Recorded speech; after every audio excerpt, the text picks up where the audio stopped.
Enquête cette semaine, quand on ne connaît pas vraiment le passé de l'enfant qu'on adopte. Nous autres, on est laissés avec rien. On ne sait pas si nous autres, on est un parti de quelque chose qui n'est pas bon. Et la prescription abusive d'antipsychotiques. Il n'y a personne qui est vraiment confortable par rapport à ces pratiques-là chez le personnel soignant. Puis en même temps, comme c'est une pratique courante, ben pourquoi pas? Bienvenue à Enquête. Après la Chine, c'est maintenant au tour de l'Éthiopie de gagner la faveur populaire en matière d'adoption internationale. Mais les parents qui adoptent ont-ils toujours les bonnes informations concernant la provenance de leur enfant? Tous les papiers qui devraient être là sont pas là et on ne sait rien. Même si les adoptions sont souvent des solutions heureuses pour les nouvelles familles, celles que nous avons rencontrées avec nos collègues de la CBC sont loin d'être parfaites. Enquête sur des adoptions, tout risque.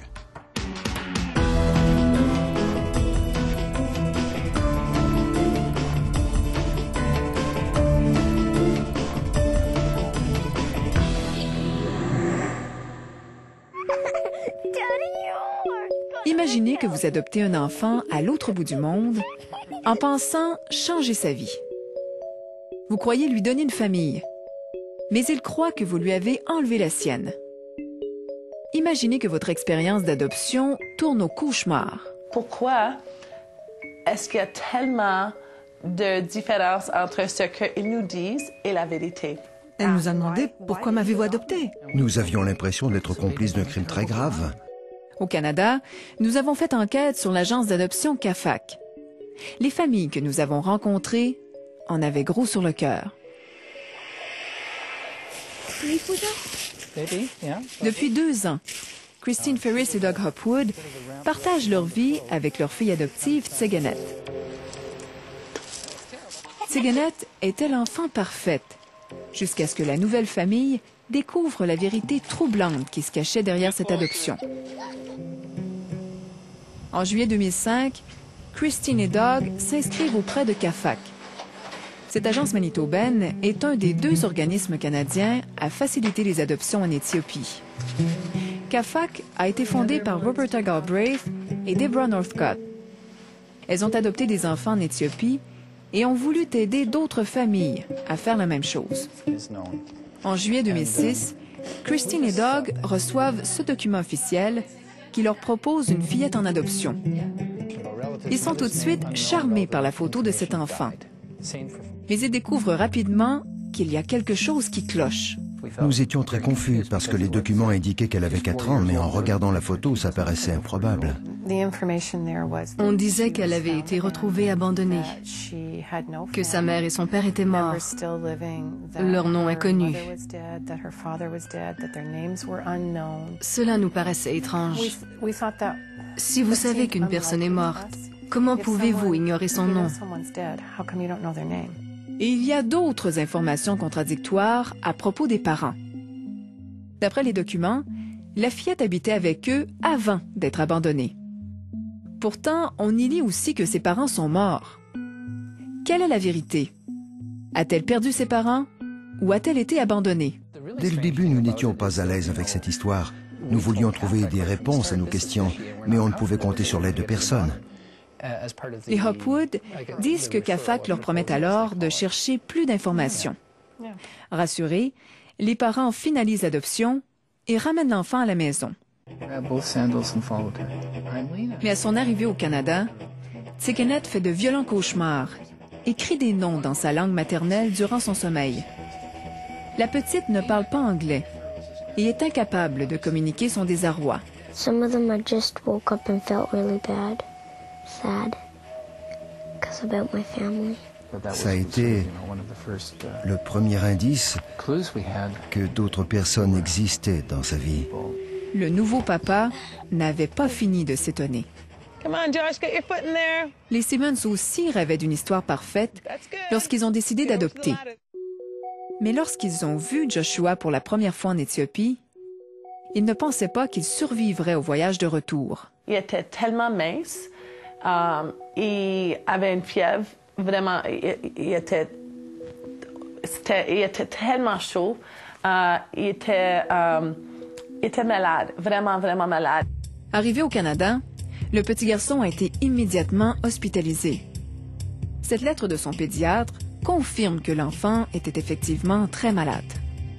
Dans cette même lettre, le Dr Grimes demande à l'agence d'adoption de rendre des comptes. Si le petit garçon avait été trouvé dans cet état dans un orphelinat ici au Canada, la police serait intervenue. Sandy Simmons soutient que l'agence ne l'a jamais informé des problèmes de santé de son fils adoptif. Elle a perdu rapidement confiance en CAFAC et a commencé à se demander si l'agence ne lui cacherait pas autre chose. Troisième cas, troisième problème. Terry et Chris Hembrook croyaient que l'enfant qu'ils ont adopté il y a 2 ans était orpheline. Mais lorsqu'elle a commencé à parler anglais, ils ont vite perdu leurs illusions. Elle m'a demandé pourquoi m'avez-vous adopté?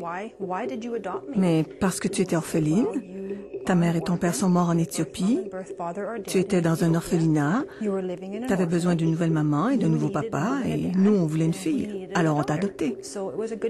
Et elle nous a dit non, mes parents ne sont pas morts.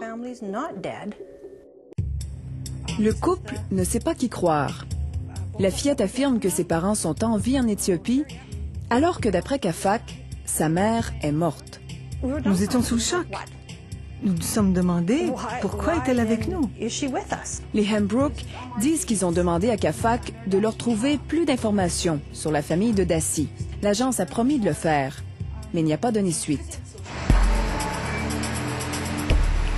Logan Cochrane est un des détectives qui a aidé des familles adoptives à trouver de l'information sur le passé des enfants. Il est marié à une Éthiopienne, il parle amharique et son demi-frère a été adopté par l'entremise de CAFAC. Il y a définitivement un problème dans le système.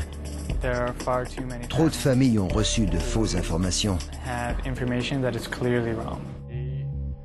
Logan a aidé plus d'une dizaine de clients de CAFAC à vérifier des informations sur leur adoption.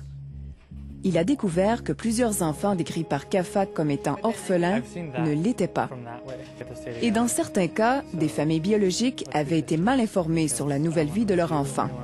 C'est arrivé plus d'une fois où les familles m'ont dit qu'elles croyaient que leurs enfants étaient partis étudier et qu'ils reviendraient.